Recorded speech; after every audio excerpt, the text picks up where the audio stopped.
What's up guys, it's Chachi Power here. This is the first video where you guys are going to see my face. The reason I'm on video today is because what I'm reviewing is actually bigger than I can fit into my little review area. Now I just got this the other day. You guys are familiar with the Star Wars Stormtrooper? For all you guys that are basically around my age, Stormtroopers were a big thing back in the day. So the fact that a company was able to merge what you like as a kid, you know, the Stormtrooper and robots together into one new product is pretty awesome. So basically, Super 7 is well known for their vinyl stuff, and what they've done recently is actually they have the license for to make the Stormtrooper, which is cool. So it's a fully licensed figure. But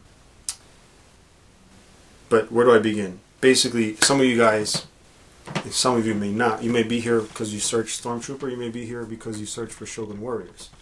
But basically, the idea behind the Shogun Stormtrooper is to basically blend the awesomeness of the Shogun Warrior line by Mattel. If you remember, those are those gigantic robots that are made out of plastic called Shogun Warriors, which they also made smaller die-cast versions, and also blend in what was awesome about a Stormtrooper. So to begin, like I said, you guys might be familiar with Shogun Warriors from the past. I don't have any of my own, unfortunately. You might remember them from the comics, or you had the big plastic robots. Okay? But I did go ahead and get the Shogun Stormtrooper because it blends two of the things I like. So I'm going to get started by showing you guys the box. Okay? This is the box it comes in. They'll ship it to you in this box. This is the outer box. It has the vintage Star Wars logo and the Japanese here, and then the Super Shogun down here. Okay? Now, what I also want to do in this video is basically clear out all the misconceptions there are about this figure. There's a lot of people saying, what the hell is Japanese writing doing on the Stormtrooper? What's the whole point of releasing such a dumb figure? Well, I'm going to explain that in this video. Okay? But before we do that, again, this is the outer box. Plain on the back. Basically just info on the sides. Okay? Now, when you open the box, there is an interior box, which is the actual box. This is the back of it. This is the front. This is meant to somewhat mimic the Shogun Warriors boxes, which were similar to this. It would show the figure, you know, it would have the name up here and, you know, and the name down here. You would get this huge thing. When you open it, the figure would be in here. Okay? It's got the little booklet in there. You'd find the gun and the fist in a box. Yes, a fist. I'll get into that. Okay. Now, a lot of videos, they make reviews, or they do reviews on this figure, and not really explain what the idea behind it was. And people are like, what a dumb figure. They just don't understand. Now, this video is going to help you understand a little bit. I think in order to understand, I have to show you the figure. So, I have the bad boy right here. As you can see, this is a jumbo figure. I should have let you guys know that they were also known as jumbos, the originals. Okay. Now, a lot of people complain because it's just a stiff figure, right? No leg movement, just the arms. Okay. There you go, with the toy gun. And people basically, if they don't understand Shogun Warriors, they're like, how the hell can anybody spend so much money on a figure? Which, by the way, this is a $300 figure, so it's understandable. So what they tried to do is basically capture the feel of this figure as if you were basically to buy it back in the 70s, early 80s, except it was released now. So back then, the Shogun Warriors were cool, and they were made just like this, which is basically, how would I describe this? The way they would make shampoo bottles. So the way this plastic feels, I mean, it's a little thicker than a shampoo bottle, but you get the idea. It's hollow. They've filled the feet with a type of resin to give it weight, so it stands up well.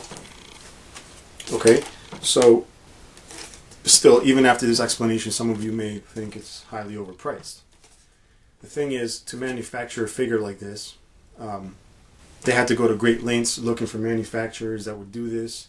You know, whatever companies are left out there probably just making shampoo bottles, but to come across somebody that would actually execute making a full-blown toy in that process was probably very difficult for the company, very time-consuming, and you know, they've probably gone through great lengths and expense. This blends two awesome things from the past. Number one, Shogun Warriors.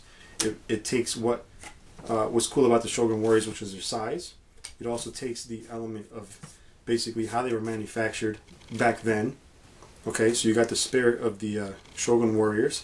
And it also takes a Stormtrooper, which is a cool character, cool figure, and you blend both of these two things together, and you really can't go wrong. A lot of Shogun Warriors had these wheels on the bottom, okay, and like I said, they were constructed of this material in very much the same way this was constructed. So, you know, I keep repeating myself, but that's really the idea behind making this Shogun Stormtrooper, okay. Another thing that was common in Shogun Warriors was the ability to shoot their fists, okay, and this is actually pretty powerful. A lot of people say, why the hell does a Stormtrooper have to even shoot a fist? Well, blending Shogun Warriors with Stormtroopers. So Shogun Warriors shoot fists, why not this one? Okay. The head is vinyl. Okay. This is, I forgot, polyethylene? I might be wrong. If I'm wrong, I'll probably update it in the comments somewhere. Now, for the people that do know about Shogun Warriors, you'll know that this plastic is nearly impossible to paint.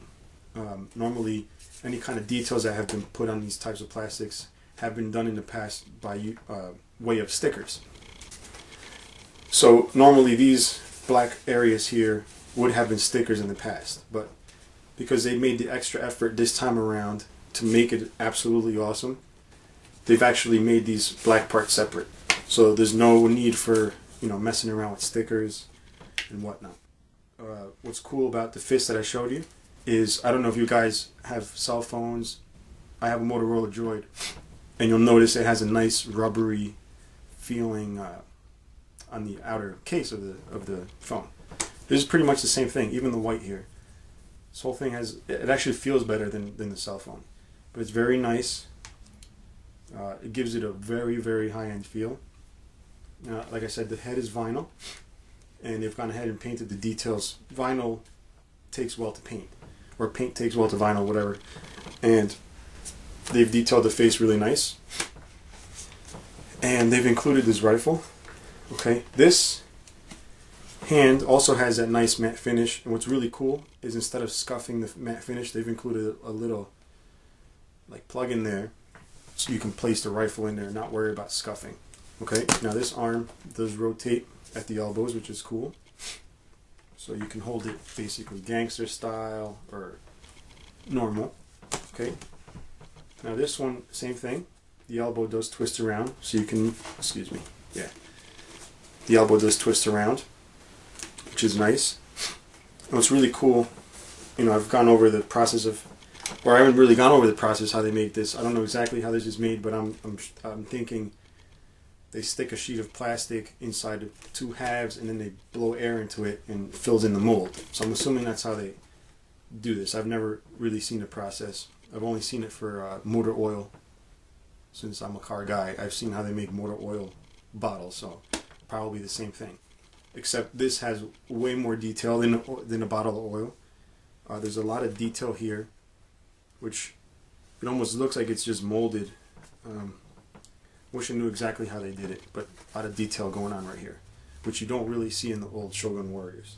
This piece obviously is made separate. It feels like it's ABS type plastic because it's going to be very difficult to mold this the way they would mold the rest of the figure. Now a lot of you are like, I really don't care. $300 is still a lot. Okay, it's understandable. $300 is a lot of money. But I think you basically have to take into account the amount of effort that went into making this figure. On top of that, it's a limited edition. They've only made 1,200, and on the bottom here it'll say limited edition, Star Wars, whatever number you have out of 1,200. Stormtrooper, Super Shogun, blah blah blah blah. Now this knee thing here is also a separate piece of plastic, but overall they've maintained, you know, the overall feel of an original Shogun Warrior. Now, even though I've explained all that, some of you still don't see the idea of spending $300, and that's fine. This wasn't really made to cater to everybody. But if you were a kid in the 70s, early 80s, this might strike a chord with you. I've never had a Shogun Warrior. This was a perfect time to get one. It's modern. You know, you don't have to worry about having to wait years to find the specimen you need. It's right there. What else can I say about this? Oh, it also has an included sticker set to mimic the Shogun Warriors of the past. And you would just apply it right here. It's got it in Japanese writing, got it in English writing. And that's where that whole connection between the Japanese and Star Wars falls in, because those Shogun Warriors were originally Japanese toys. Okay, they were called Jumbo Machinders. They were released by Poppy of Japan. So Mattel liked the idea of these big robots, so they brought the toys over, reboxed them. Some of them had some modifications done and whatnot. But what Super 7 wanted to do is give it the feel of the Shogun Warriors and the Jumbo Machinder boxes. Okay, I probably should have mentioned that they were from Japan in the beginning. Probably would have made a lot more sense. Before we end the video, I wanted to show you the I think it's called a blast type rifle. Most of the time I just display it like this, just like that, but it does have this part that folds out. Okay, and you can just attach it that way if you want. I kind of just like put it like this.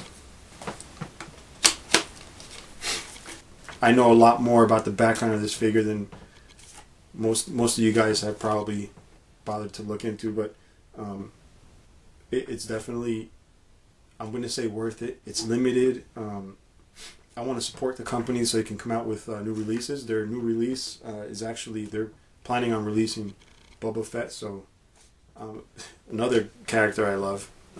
Hopefully Darth Vader comes out. I would totally fall backwards on that one.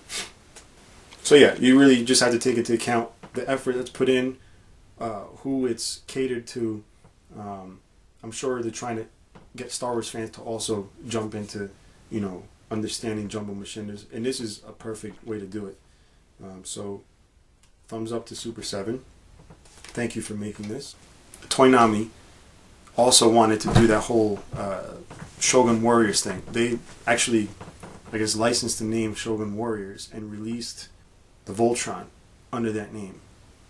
So this is more kind of trying to look like the Japanese releases of the past, and Toynami is basically just updating where they left off, and they made this wonderful gigantic Voltron, which you see right here, which is a tad taller, just a tad, not much. But yeah, that's about it, guys. So stay tuned. I got some stuff coming in the future, so make sure you check those reviews out. Yeah, check it out and take it easy.